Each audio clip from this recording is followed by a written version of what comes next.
Now let us go to next topic, discovery of electron and discovery of proton.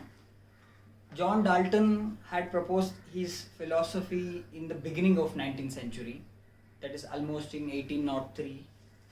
But by 1850, Michael Faraday discovered electricity by using his famous apparatus called as cathode ray tube, CRT, where he discovered electricity, and people started using electricity in almost all applications. So at the end of 19th century, almost in 1887 or 1897, J.J. Thomson used the same CRT to discover electron. So here we are not going to study in detail about his discovery. As per competitive exams, we are only going to study the schematic of the apparatus and the postulates. Now let us see the schematic. Glass evacuated tube having shape like this. So two metal rods at the end are connected externally to a battery. So smaller stick represents negative, bigger stick represents positive. One which is connected to negative terminal is called as cathode, and the metal rod which is connected to positive terminal is called as anode. So anode is positive because of terminal is positive, that of cathode is negative. And he wanted to prove that atom can be divided. So only state of matter which is already in micro level is gas. So he has used gas as the state of matter or the sample to divide their particles further, because he wanted to disprove John Dalton. So, and electricity considered to be the greatest weapon to destroy something. So he has used electricity as the weapon to divide or destroy atom. So we know gases are bad conductors of electricity. So not much gas can be used here because electricity cannot pass through that. So you have to use a vacuum pump to remove excess of gas. So only residual gas or limited amount of gases are kept here, so that electricity can easily pass through, and while passing through it can destroy the gas particles. And the voltage here you have to use almost 20 to 25 kilovolts, very high voltage you have to use here. So this much is enough as far as CRT is concerned. Now let us try to understand the postulates. First one, when the electricity started passing through the circuit. Now one more thing you have to remember, this particular area was coated with fluorescent material, and one of the very famous example is zinc sulfide. Fluorescent materials are those when charged particles hit on them, they started glowing. So they will start glowing, so because they have some material which respond to the charged particles. We are not going to study in detail about that now. So here, when electricity start circulating in the circuit, when it hits the gas particles, today we know that they are made up of electrons, protons and neutrons, and electrons are loosely connected. So electrons get ejected out. And they become positively charged because there is an imbalance of charge. Now today we know about this, that time it was not known, but we are not going to study in the way that we are not knowing about this, because if you go in that way we can't understand this. We have to go in detail for that. We don't need that to happen because we only need postulates and the phenomena which is occurring inside the glass tube. So electrons being negatively charged, it will be accelerating towards anode because anode is positively charged. On the other side, these positively charged ions will also do some phenomena, but that part we are not going to study under discovery of electron. That part we are going to understand under discovery of proton, because they were the responsible species inside the glass tube which led to discover the protons. So that time he did not name it as electron, he called it as cathode rays, because they were going towards anode. That means their direction is from cathode to anode. So he used slit which focuses electricity. Slit will only allow phenomena to happen in particular direction. If electricity is only passing through this slit, now whichever gas particle coming in this direction will eject out electron and become positively charged, and that particular electron will go in this direction. Since now this particular happening only in this direction, the glow that you can observe only at particular position on the anode, surface of anode, so which indicates that this particular phenomena and the propagation of electron is happening in a straight line. That's why the first postulate you have to remember, that cathode rays or electrons, he called them as cathode rays, travel in a straight line from cathode to anode. So remember here, they are not getting generated at cathode, their propagation is in this direction, that is from cathode to anode. That's why they are getting produced in between, that because of the destruction of this neutral gas particles into positively charged ions and electrons. This is the first postulate you have to remember. They are called as cathode rays because they are coming from cathode rays, or coming from cathode to anode, so that's why they are called as cathode rays, or you can also call them as electrons. Next, he just kept a weightless pinwheel at this on the direction of propagation of cathode rays, and it was observed that this particular frictionless pinwheel, weightless pinwheel, started rotating. Now it can rotate only when somebody is applying some force on that, and definitely this is cathode rays are going in this direction. Definitely cathode rays are applying force on them. To apply force on them, they must have mass and acceleration. So that means the second postulate that you have to remember, cathode rays have mass and possess kinetic energy or velocity. They have mass and velocity or acceleration or kinetic energy, we can say. So this is the next postulate you have to remember. Now next, he subjected this particular cathode rays to an electric field.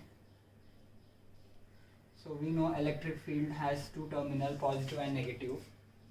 When he subjected this cathode rays to an electric field, now in the absence of electric field, the glow which was observing over here, because it was happening in the straight line, when they were subjected to cathode rays, when they are subjected to electric field, that particular dot was observing just near to that of positive terminal or in that direction. Definitely this is not happening because phenomenon is happening here, because slit is available there, so it is not going to allow that to happen.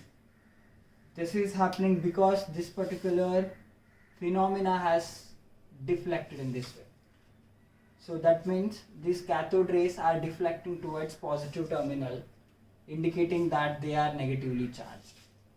So this was one observation made clear that cathode rays are negatively charged. One more thing is, he subjected this particular cathode rays to a magnetic field.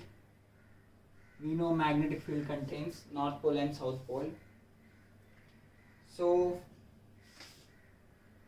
here also happened the same thing. This cathode rays deflect towards north pole, which is also indicating that cathode rays are negatively charged, because we know that negatively charged radiations attract towards negative north pole of the magnetic field. Both observation or both experiment made us to understand that cathode rays are negatively charged. So this is the third postulate that you have to remember, that cathode rays are, when subjected to an electric field and magnetic field, they deflected towards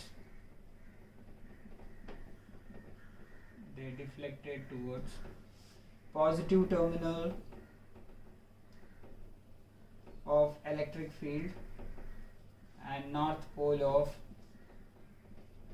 magnetic field, indicating that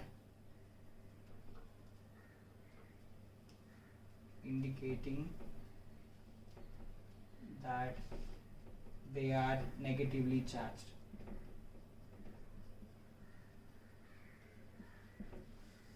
So this is important here about the charge of cathode rays. This is how he discovered that cathode rays are negatively charged, or electrons are negatively charged. The next observation he made was, when these electrons got created or electrons got ejected out of neutral gas particles, while going towards anode, they bombarded with other neutral gas particles and they ionized them further.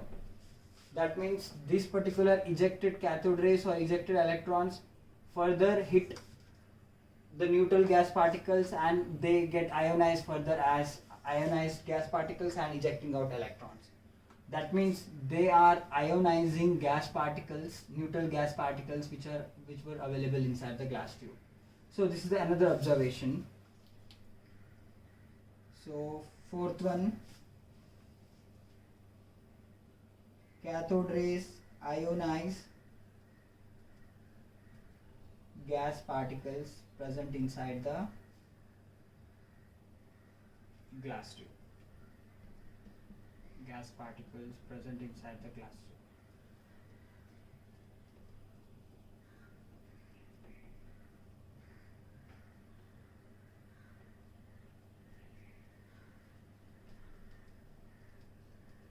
So the last postulate is very important here.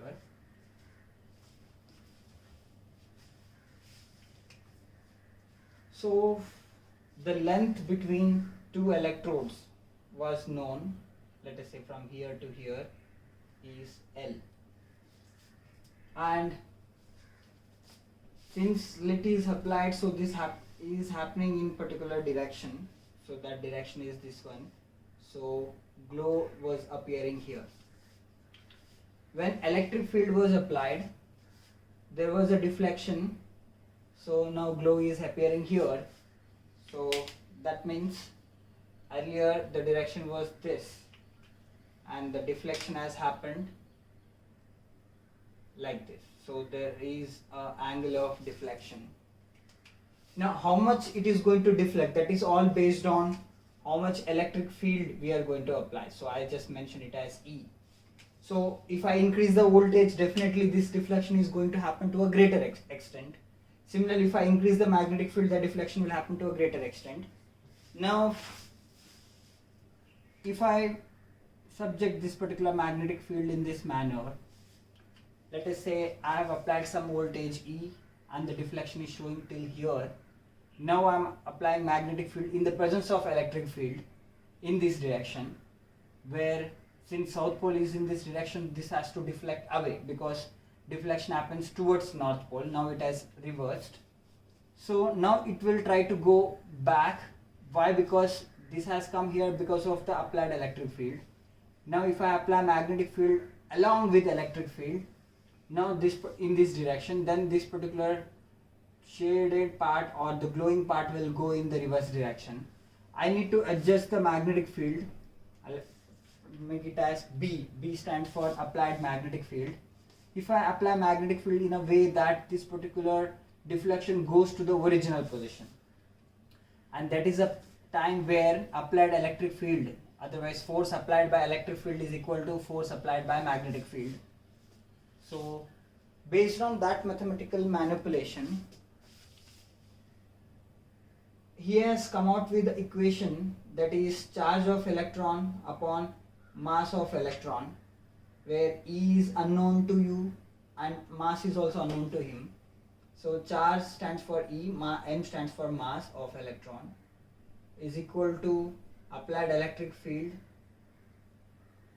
and angle of deflection, next applied magnetic field and the length between two electrodes, that is anode and cathode.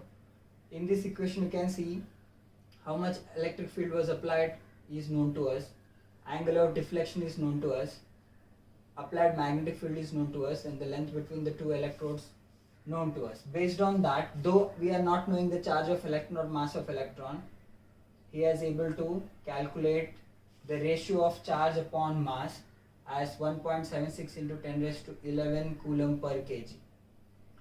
So where coulomb is the unit of charge and the kg is the unit of mass. So without knowing both of them, the ratio was calculated by doing some mathematical manipulation like this. So it was come out to be 1.76 into 10 raised to 11 coulomb per kg. You have to remember this value. Now, what is the use of this value? No matter which gas you put inside the glass tube, that may be helium, neon, oxygen, nitrogen, chlorine, hydrogen, whatever gas you put, every time the charge upon mass value was coming out to be same by this experiment. It is observed that whatever material we take, all are made up of cathode rays or electrons, because if electricity hits hydrogen, that also going to eject out electron. If electricity hits oxygen, that's also going to give us electron. No matter which gas material we are going to consider as a sample, everything was ejecting out electron, and since it was the same thing, its charge upon mass ratio was same. Because if the particle which is coming out is same, then its charge and mass will remain same. So this particular value indicated that electron is the fundamental particle, not the atom. Because even if you change the material, something which is coming out of that is same thing, or which is similar in terms of charge and mass. If charge and mass is same, because these are the basic property of any particle, then that particular thing is the common particle in all material. So that's why cathode rays or electron was considered as a fundamental particle, because every matter is containing that. And this charge you have to remember. So the fifth postulate is cathode rays or electrons. Cathode rays have constant E by M ratio, and that value is 1.76 into 10 raised to 11 coulomb per kg. So how it has calculated, that is not needed for us. We have to know only it has constant. Goldstein used same CRT to discover proton, but he just modified that cathode ray tube. Modification is only this much, that particular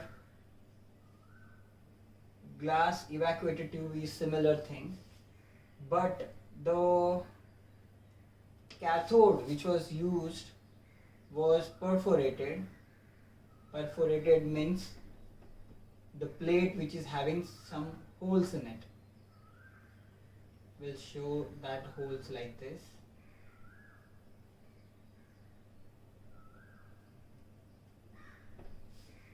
Or you can also have this plate like this having many holes in it. So, and which is connected to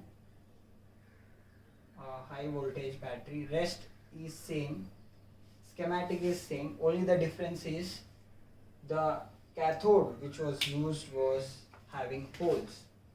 So that is called as perforated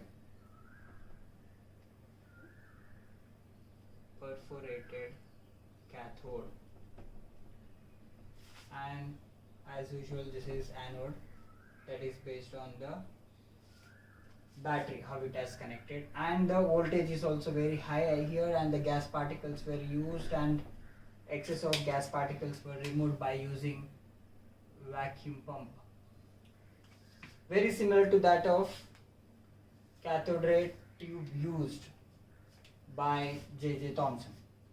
So Rutherford Goldstein only changed cathode as perforated. So proton is discovered by Goldstein, that of electron is discovered by J.J. Thomson. So the difference here is when electricity hits the gas particle, when electricity hits the gas particles, we know that gas particles get ionized like this, and this particular electron goes in this direction. And what about this ionized gas particle? Now it is positively charged. So since it is positively charged, now it will go in the opposite direction that of cathode rays. Why? Because they are positively charged and that of cathode is negatively charged. So they get accelerated towards cathode, and that means opposite direction to that of cathode rays, and their direction is from anode to cathode. From anode to cathode, it doesn't mean that they are getting originated at cathode, they are getting originated in between, but the direction is from anode to cathode, so that's why they are called as anode rays. And once they travel or accelerate towards cathode, they go, wherever they hit this plate they will stop there itself, but wherever they are going through that canals, through that holes, and they will be coming out of that holes and they will hit this particular area, and this area is also coated with fluorescent material. And you may think that how come they are now going towards this direction, because cathode or negative particle is negative rod is stopped here itself, they may come back again like this. No, you can externally accelerate them by applying negative terminal here. Externally we can accelerate, thereby we can make them hit this particular area. So if this is coming in this direction and that dot will be appearing on this particular surface like this. Now whatever experiment J.J. Thomson conducted, same thing performed by Goldstein also, but at this particular location, because this is a place where you can expect this anode rays, because this is the area where both cathode and anode rays are existing. So they are also called as canal rays because they are going through the canals. The first postulate here will be very similar to that. Anode rays travel in a straight line.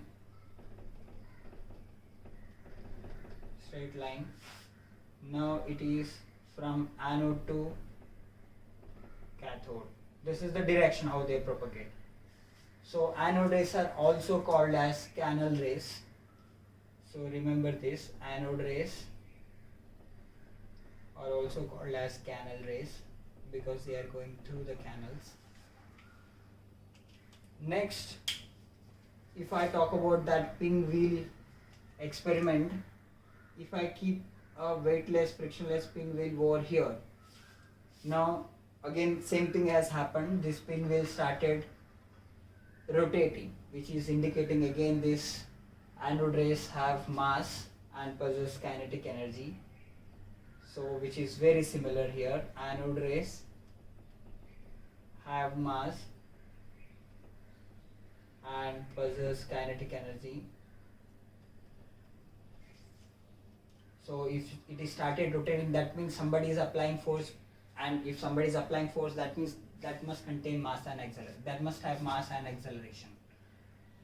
So the next one is, he subjected this particular anode rays to an electric field, again similar to that of cathode ray experiment of J.J. Thomson. Again let's call it as positive and negative. Let us say this is positive and this is negative. Now these radiations got deflected towards negative terminal, which is indicating that they are positively charged.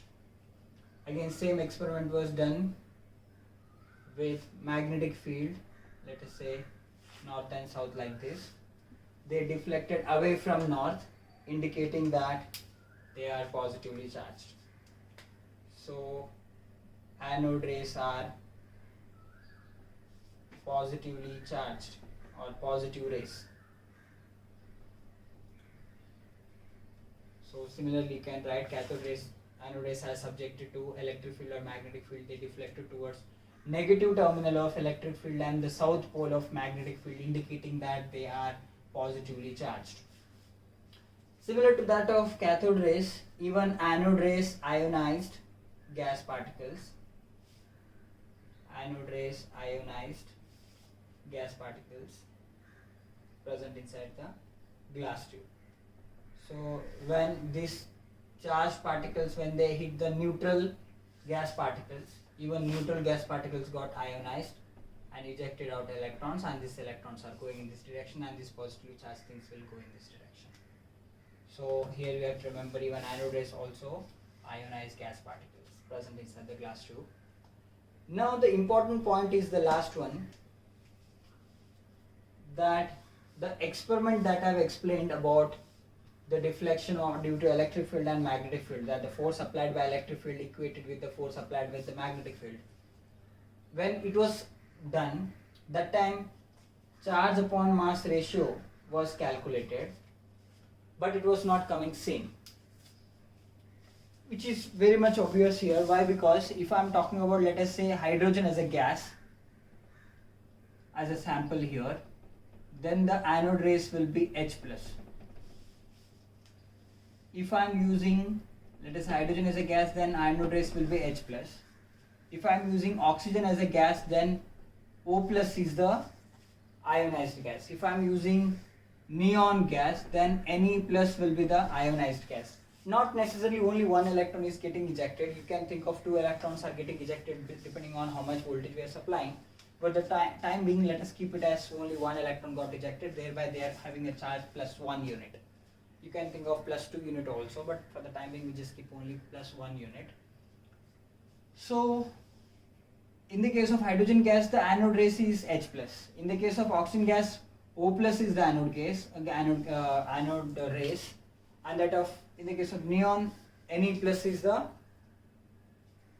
anode rays.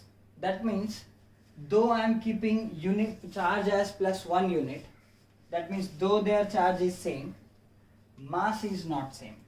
Mass of H plus ion and mass of O, mass of neon, is not same. We know that hydrogen having atomic number 1 and mass number 1, that of oxygen is having atomic number 8 and mass number 16. Neon is having atomic number 10 and mass number 20. So mass is varying here. Maybe it is written in AMU. You can convert that into gram also simply by multiplying 1.67 into 10 raised to minus 27 kg. So when I multiply that, you can get the varying mass. Though they are having plus 1 unit charge, charge wise though they are same, mass wise they are not same. That means anode rays are not protons. They are actually ionized gas particles. Remember, here cathode rays can be said as electron, but anode rays cannot be said as proton. Why? Because anode rays are not protons. Anode rays are actually ionized gas particles. Now if I look at hydrogen, now we know hydrogen is 1, 1, where protons 1, neutrons 0, electrons 1. When it becomes H plus, so proton 1, neutron already 0, electrons 0. That means H plus nothing but it is containing only 1 proton. That means E by M ratio of hydrogen, can be said as E by M ratio of proton, because H plus is just containing proton. But if I go for E by M ratio of oxygen, which is not proton, because we know oxygen is containing 8 protons with that. So if I'm, and 8 neutrons also, thereby mass becomes very large and E by M ratio is not now same. So that's why in the case of discovery of proton, the postulate you have to write, the last one, is anode rays have different E by M ratio. Anode rays have different E by M ratio. Now E by M ratio of H plus is called as E by M ratio of proton. E by M ratio of proton, that can be calculated. Since I am taking one H plus, so here charge will be, so that calculation part we will see next. So E by M ratio is not fixed. In this case E by M ratio is fixed, and that of in the case of proton E by M ratio is not fixed. So definitely E by M. So remember, E by M ratio of electron is 1.76 into 10 raised to 11 coulomb per kg. That of E by M ratio of proton or E by M ratio of H plus can be said as E. We know charge of 1 unit. Charge of 1 unit is 1.6 into 10 raised to 19 coulomb. That of mass of H plus, that is nothing but mass of 1 proton, and mass of 1 proton is 1.767 into 10 raised to minus 27 kg. So this ratio will give us E by M ratio of proton. Here we can write E by M ratio of proton. And sometimes question can be asked, like what is the E by M ratio of, let us say, helium plus. So here also you can calculate helium plus 1 unit, that means 1 unit having charge 1.6 into 10 raised to minus 19 coulomb, and we know helium nothing but 2,4, so mass number is 4 AMU, and we know 1 AMU is equal to 1.67 into 10 raised to minus 27 kg. So 4 AMU nothing but 4 into 1.67 into 10 raised to minus 27 kg. So this will give us E by M ratio of helium plus. So if the question is like E by M ratio of helium 2 plus, then charge wise there are 2 units. So 2 into 1.6 into 10 raised to minus 19 coulomb divided by mass wise, it is not going to change. So it will remain same because mass wise there is no difference. If the question is like what is the E by M ratio of, let us say, neon plus, then also we can write charge wise, you can see 1 unit, so that means 1.6 into 10 raised to minus 19 coulomb divided by neon, we know 10, 20, so 20 AMU, so 20 into 1.67 into 10 raised to minus 27 kg. So 1 AMU is 1.767 into 10 raised to minus 27 kg, that you have to remember, so that you can calculate E by M ratio of various anode rays. So these all are different anode rays. There is no different cathode rays because cathode ray is nothing but electron. Here various anode rays can be written, and H plus will be considered as proton. Now remember, as mass increases, E by M ratio will decrease. So highest E by M ratio we can expect for electron. Why? Because mass wise, which is having very less mass. That of in the case of proton, we are just dividing with this mass. In the case of helium plus, 4 times of that.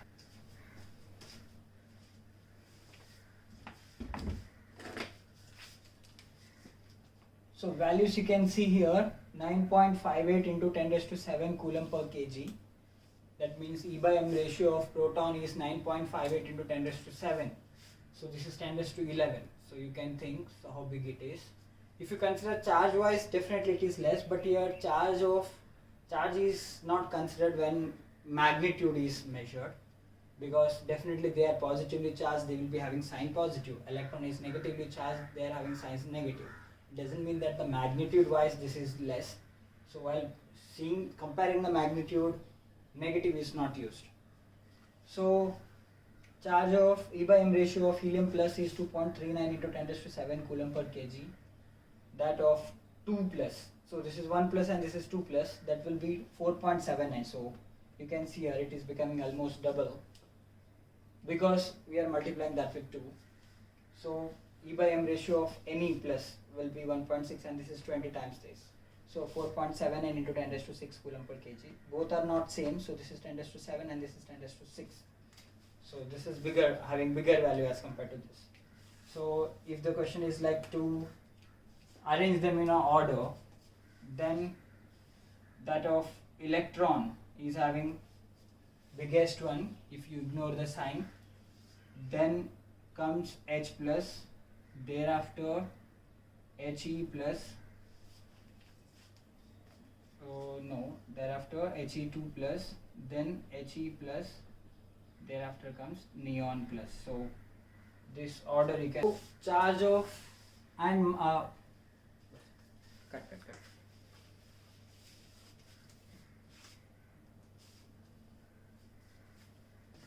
Though charge and mass values of electron not explained by J.J. Thomson, he just given us E by M ratio, that is 1.76 into 10 raised to 11 coulomb per kg. But charge of electron was measured by using Millikan's oil drop experiment. The schematic you can understand here.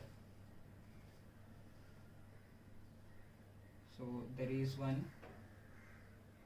metal plate suspended in between like this, and one more plate over here at the bottom.